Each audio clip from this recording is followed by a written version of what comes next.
يسعك الفضاء رحيب فسيح فبالله كم تستطب الروح ويبرأ وجوه الكثير وينشط لك السقيم العليم وقد كان باسمه تقال العثار العظام به ويرد الهوى ككبش. السلام عليكم ورحمة الله وبركاته. أكم نجا فيادا هردفتو تخيا الرأس سينا أجايبة تكي سنف قبني دفني سينا الرئيس سنف قبني دفنتون سينا نمرود يتشون أينو نما أكم تري نمني هنجي تكو بيكون أولتن جئتي يادا هنجدو مسينا تنا نفانا ترى أكسو أماس يوتيوب شاينال قادسا اي بي سبسكرايب لايك شير قدو ماتي خينيتها إسمين جنة. نمرود يتشون موتي الدنيا بلشان أفران خيسا إسا تقودا أماس نمرود برتا إبليستهوني بيتني. نمرود يتشون نما فرعونا دور رب ما همتيدا أماس سينا بابلونيا خيستي نما جهي قدا قبودا إني أكما فرعونا رب ما همتتوري. نمرود بكي إني إرى الدنيا بلشا توري بابلونيا جامتي بابلونيا بكي جامتتون بيا إيراق خيستي أركمتي. أماس إني موتي جارة إسا خيس أكان صداتمات توري موتي أكان قبرون فتات توري. أماس حال إسا خنرى أوف إلالون نمني فدنا أول أنقونيك أبجيه يادو. نمرود موتي أكان قبرون فتافي چنقرسات توري أكان وفين جو توري نمرود خن أني ربي أني قفتاوا هندات أني أبا دتشيتي أني أبا سميتي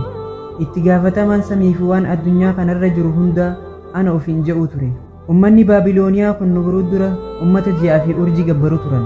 نمرود خن أصو رب ما هني همتين درا نما أكم توري أصو رب ما هني همتين درا نما أكنا توري إني نما سنما وان نمني اتي أمنو مخافي أخرات الشي فانا قبرا جيني نما أججو توري. نمرود يتشون نما يرو جلقبات افتاج زكايا عنقف جتش أفتيلا أماس نما يرو جلقبات سحري براتيلا جغولي قروم بابلونيا هندي إسان جاران. نمرود خن نما أكم توري أصو موتي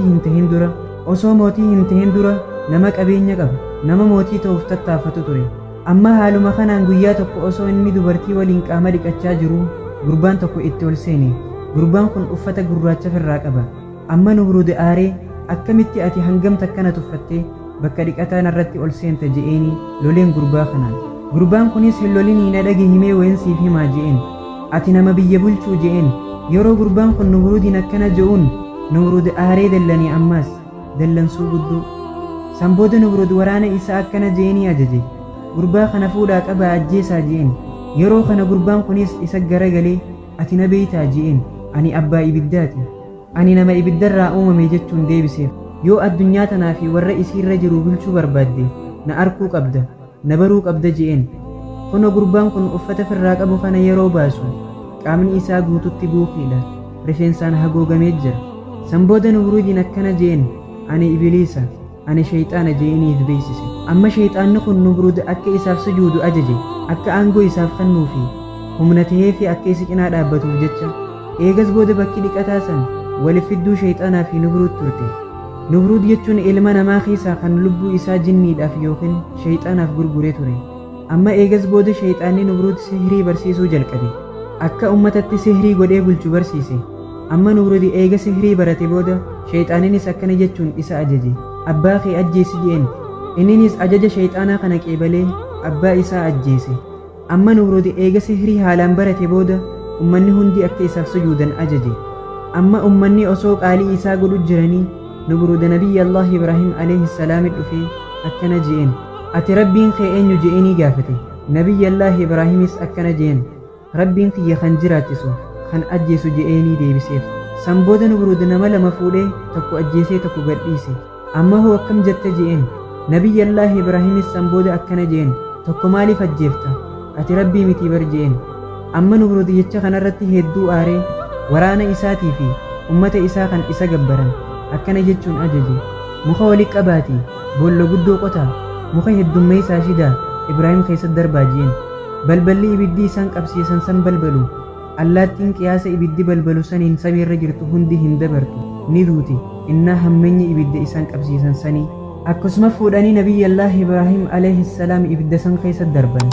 amma guyyaa muraasa booda ammaan tana gubatee jira ja'anii yeroo dhaqanii ilaalan nabiyyallaahi ibraahim alayhi salaam ibiddi hin xu'ine waa takka hin gubne yeroo kana Numruud hedduu aare ummanninis rabbiin dhugaa rabbii nabiyyallaahi ibraahim ja'anii itti amanuu jalqaban Numruud san booda shayxaana yookiin ibliisa dhaqee gargaarsa gaafate shayxaaninis Numruudiin akkana jeen ibraahim shayxaanotarraa inni ibiddarraa uumame tanaaf ibiddi isa hin gubne jeen yeroo kana Numruud shayxaanaan akkana jeen ibraahim maal qaba waaniin ani hin qabne je'eenii gaafate shayxaaninis waan deebisu dhabeefi asirratti amma shayxaanaa fi Numruud walloluu jalqaban amma yeroo kana rabbiin subhaanahu wa ta'aalaa kan akkaan garaa laafu bar rabbiin keenya ati hanga feeti dilaawaa taatus ati yoo gama isaa deebite si jaalata yeroo Numruud shayxaanaan wal didee walloleenii qaalii isaa didee biraa deeme kana yeroo arku malaayikaa tokko gama Numruud erge malaayikaan kunis Numruudiin akkana jeen yoo ati rabbitti amantee tokkichummaa rabbiitis dhugoomsite yoo diin kana qabatte yoo nabiyyallaahi ibraahim alayhi salaam nabiyyii tahuu itti amante aangoon teessirraa hin fuudhamtu jeen yeroo malaayikaan kun Numruudiin akkana je'uun Numruud aaree malaayikaa kanaan akkana jeen rabbiin ana malee ni jira jeen yeroo inni akkana je'uun malaayikaanis dhiisee biraa deeme rabbiin subhaanahu wa ta'aalaa ammaas malaayikaa lammadaa itti erge ammaas ni dide Numruud amma rabbiin sadaffaa irratti malaayikaa akkana jechuun ajaje guyyaa sadi keessatti waraana kee walitti qabadhu jechuudhaan gama Numruud beeksisni godhame Numruudis waraana isaa walitti qabate meelaalaa obboleeyyan kiyya qalbii goggoyduun hammeenya isiin qabdu kunoo amma rabbii wajji duula walis seenuuf deema nullee warra diliidhaan rabbii wajji walit duulu rabbi nun taasisin rabbummaan rahmata isaatiin nu haa qaceelchu san booda rabbiin subhaanahu wa ta'aalaa waraana biimbeerraa tahe itti ergee waraanni biimbeerraa tahe kun foon isaanii nyaatti qaama isaanii nyaatti dhiiga isaanii dhuydi nama hunda gattee nyaattee fixxe Numruud malee waraanni isaa tokkolleen hin hafne hundi dhumanii jiran amma yeroo kana rabbiin biimbee takka isatti ajaje funyaan isaatiin seentee akka qaama isaa keessa olii gaffiiduuf amma biimbeen tun funyaan isaatiin isa seentee yeroo isa nyaachuu jalqabdu san booda Numruud daleeydoota isaatiin akkana je'een sibiila madooshaatiin akka mataa isaa keessa tuman ajaje boodarra biimbeen mataa isaa keessa deemtee waan isa nyaachuu jirtuuf mataanis garagalee waan jiruuf mataa kana narraa muraa kabiraan akka yaa je'eenii du'aan addunyaa kanarraa rukkute way ajaa'iba hammeenyi dilluu kun maali mataan isaa yoo irraa murame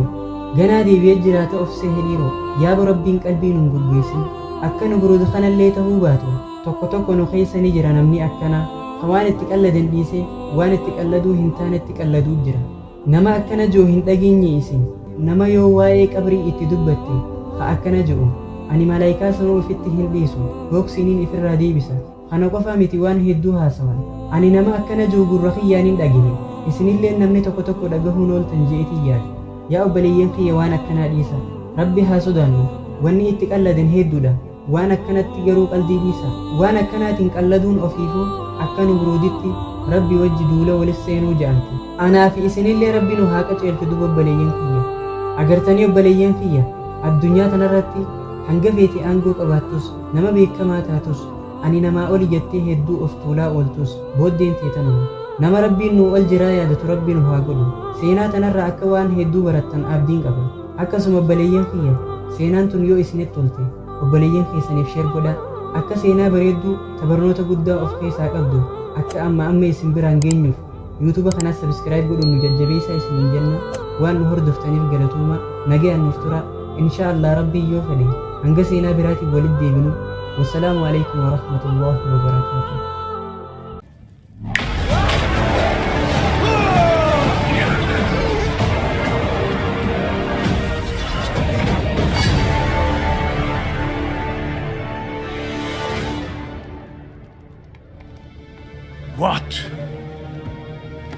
What will happen to my kingdom after my soul slips into the eternal lands of the afterlife?